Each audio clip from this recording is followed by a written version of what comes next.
प्रदीप गिरी academy इस channel में आपका बहुत बहुत स्वागत है दोस्तों। आज हम देखने जा रहे हैं ये टॉपिक का तीसरा lecture, equation reducible to exact, मतलब नॉन एग्जैक्ट टू अगर हमें एग्जैक्ट जाना है तो हमें क्या करना होगा। तो ऑलरेडी मैंने इसके पहले वाले लेक्चर्स लेक्चर नंबर सेकंड में बता दिया। अब लेक्चर नंबर थर्ड में हम और भी एग्जांपल्स लेते हैं, और ऑलरेडी लेक्चर नंबर फर्स्ट में हमने एग्जैक्ट डिफरेंशियल इक्वेशन के बारे में देखा। दोस्तों मैं बता देना चाहता हूँ कि अगर आप चाहते हो कि इस टॉपिक के पूरे वीडियोस अगर आपको जल्दी जल्दी कवर करना है तो मैंने पहले ही पूरा का पूरा टॉपिक आपका बना के अपलोड किया, आप वहां से रेफरेंस ले सकते हो। बट अगर ऐसा है कि और अच्छे से आपको पढ़ना है, अपने यूनिवर्सिटी वाइज पढ़ना है, तो आप प्रदीप गिरी एकेडमी हमारे एप्लीकेशन पे जा सकते हो, जहां पे बहुत अच्छा कोर्स बनाया हूं। चलते हैं दोस्तों, वन बाय वन चीजों को स्टार्ट करते हैं। और कोर्स में जितनी चीजें मैंने सॉल्व कराई उसके बाहर आपको कुछ अलग से सॉल्व करने की जरूरत नहीं है। अब देखो दोस्तों, यहाँ पे अगर मैं बात करूं फटाफट, तो देखो मैंने इसके पहले वाले लेक्चर्स में आपको टोटल मैंने 4 रूल्स दिए थे। रूल नंबर फर्स्ट, बाद में याद करो रूल नंबर सेकेंड, एंड दोस्तों इसके बाद मैंने यहाँ पे रूल नंबर थर्ड, एंड दोस्तों इसके बाद मैंने यहाँ पे रूल नंबर फोर ऐसे यहाँ पे रोमन में लिखा, यहाँ पे ये तो ऐसे मैंने यहाँ पे दिए। इसको भी चलो सेकेंड लिख देता हूँ। ऐसे मैंने टोटल 4 रूल दिए थे, याद करो थोड़ा सा इसके पहले वाला पार्ट। यहाँ वाले रूल को मैंने क्या बोला था दोस्तों, होमोजीनियस। क्या बोला था? होमोजीनियस। पहले अपने को होमोजीनियस इक्वेशन है क्या चेक करना है।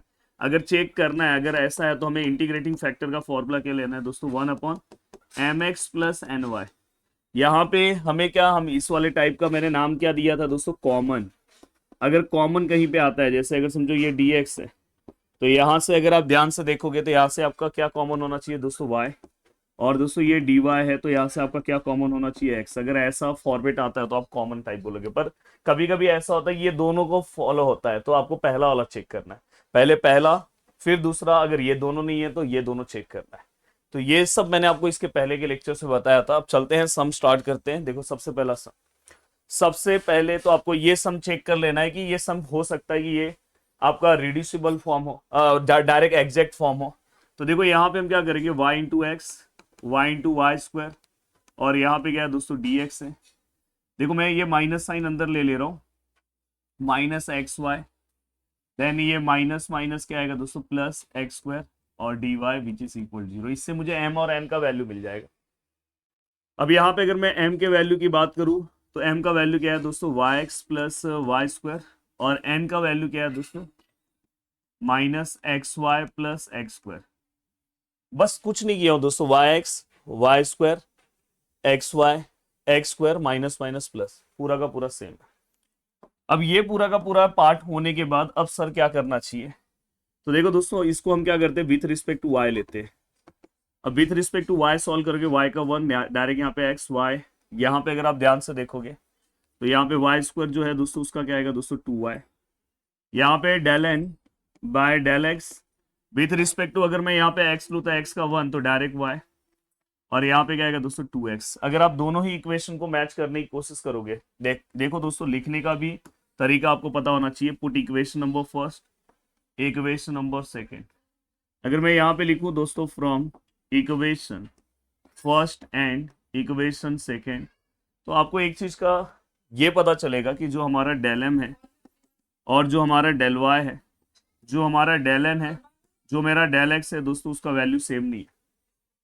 देखो ना, दोनों अलग है। यहाँ पे x है, वहां पे 2x है, 2y है, -y है, अलग है। अगर ये दोनों वैल्यूज अलग होते हैं तो आप यहाँ पे लिख सकते हैं, therefore the given equation is non exact. ये इक्वेशन कैसा है दोस्तों, नॉन एग्जैक्ट। ऐसे आपको लिखना होगा यूनिवर्सिटी के पेपर्स में। अब देखो दोस्तों मैं आगे की ओर बढ़ रहा हूँ। ठीक है सर, ये सब तो बहुत अच्छे से समझ में आ गया सर, अब क्या करें।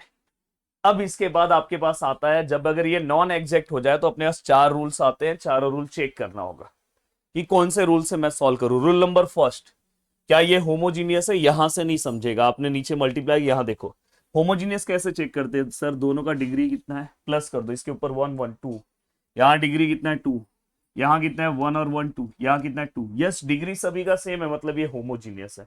इसके पहले लेक्चर नंबर 2 में अगर आप देखोगे होमोजीनियस नहीं था, कॉमन लेके हमने सम सॉल्व किया था।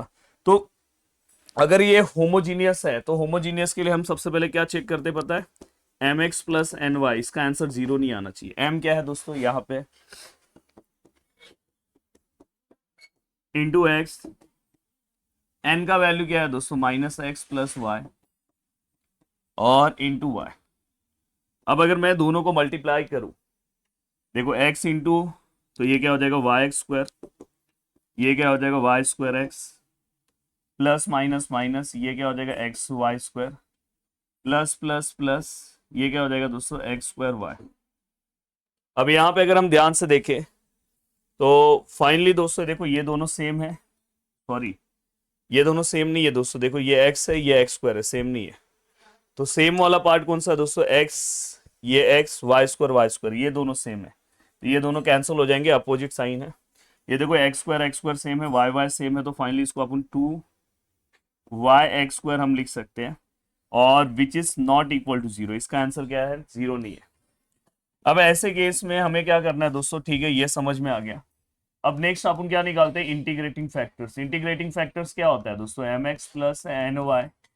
अब यहाँ पे हम लिखेंगे तो 1 upon what is mx plus ny which is equal to 2x² y, ऐसे भी आप लिख सकते हो। मैंने x² को पहले लिखा फिर y को। अब देखो दोस्तों ये इंटीग्रेटिंग फैक्टर्स आ गया। एक बार अगर आप सम का फॉर्मेट समझ जाते हो ना, चीजें आपके लिए बहुत आसान हो जाती है। अब ठीक है सर, ये पूरा का पूरा पार्ट हो गया, अब क्या करें सर, अब आपको क्या करना है, इस इंटीग्रेटिंग फैक्टर से पूरे को मल्टीप्लाई करना है। तो मल्टीप्लाई करते टाइम ये वाले ही इक्वेशन में मल्टीप्लाई करो, अच्छा रहेगा। तो यहाँ पे देखो मैं लिख रहा हूं multiply integrating factor in equation first. अब देखो दोस्तों थोड़ा सा आपको जगह का इश्यू होगा, फिर भी हम ट्राई करेंगे कि आपकी जगह का इश्यू ना हो। अब देखो ये पूरा का पूरा पार्ट इस वाले इक्वेशन में मल्टीप्लाई करेंगे, तो देखो कैसे करना सिखा रहा हूँ। yx है ना, yx के डायरेक्ट नीचे ये लिख दो 2x² y प्लस यहाँ पे क्या है दोस्तों y² है 2x² y, और यहाँ पे क्या आएगा दोस्तों dx, यहाँ पे क्या आएगा दोस्तों -xy 2x² y प्लस यहाँ पे क्या आएगा दोस्तों x² 2x² y और dy which is equal to 0। अब हमने ये पूरा का पूरा टर्म लिख दिया। एक बार पूरा का पूरा टर्म लिखने के बाद हमेशा दिमाग में एक चीज रखे रहना कि एक बार पूरा का पूरा सम आपको देखना चाहिए कि हाँ भाई ये सम सही सही सही सॉल्व है कि नहीं। देखो y कैंसर, यहां से अगर आप y देखोगे कैंसर, x और x कैंसर, y और y कैंसर, x² और x² कैंसर। तो फाइनली देखो यहाँ से y कैंसिल है, हाँ एक x भी कैंसिल होगा, तो 1/2x है। बहुत आराम से करना इसको, इसमें से y और y, तो ऊपर से एक y बचा और नीचे से 2x² बचा, dx प्लस माइनस यहां से भाई ये दोनों कैंसिल हो चुके हैं, तो ऊपर कुछ नहीं -1 और 2x बचा, और यहां से अगर मैं बात करूं तो x² हो गया, तो 1/2y बचा और dy which is equal to 0। एक बार कभी भी कैलकुलेशन करने के बाद हमेशा दिमाग में रखना कि इसको एक बार आपको और देख लेना चाहिए। देखो यहाँ से x कैंसिल हुआ, नीचे एक x है, y कैंसिल हुआ, यस परफेक्ट है, y कैंसिल हुआ, y/x² है, यस। अब मैं चाहता हूं इस पार्ट को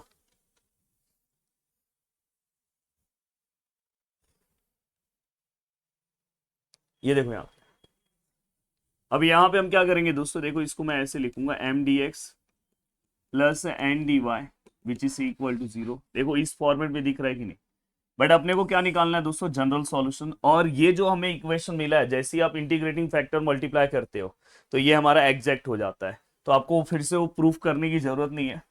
तो डायरेक्ट आप लिखोगे यहाँ पे, देखो जनरल सॉल्यूशन, जनरल सॉल्यूशन क्या आता है, integration of mdx integration of ndy which is equal to c। अब देखो integration of m, the value of m ये है, तो यहाँ पे लिख रहा हूँ 1/2x y/2x² dx।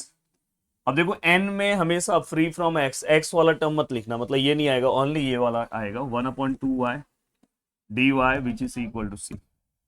अब यहाँ पे अगर मैं चीजों को लिखने की कोशिश करूं तो देखो 1/2x है दोस्तों, तो 1/2 ऐसे ही रहेगा, और 1/x का इंटीग्रेशन क्या आता है दोस्तों log x। y तो कांस्टेंट है, 2 भी कांस्टेंट है, हमेशा याद रखना इस वाले डिपार्टमेंट में y कांस्टेंट होता है। तो 1/x² का क्या आता है दोस्तों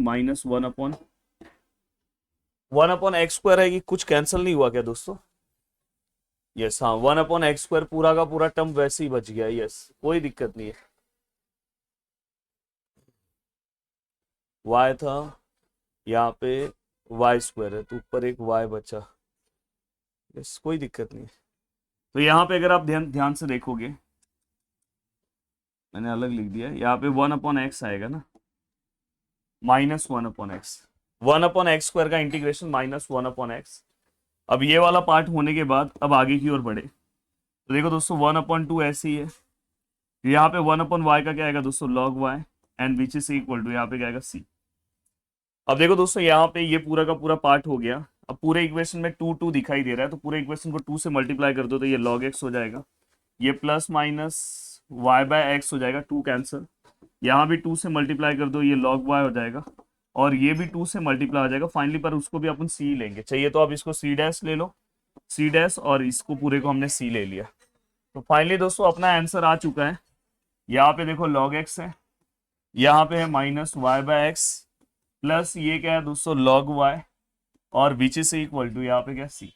तो आप इतना भी अपना फाइनल आंसर रख सकते हो, या तो आपको आगे और सिंप्लीफाई करना करो, बट इतना इनफ है मेरी ओर से। तो वीडियो को देखने के लिए दिल से thanks, thank you so much दोस्तों, मिलते हैं नेक्स्ट वीडियो में, बाय बाय, टेक केयर, जय हिंद दोस्तों।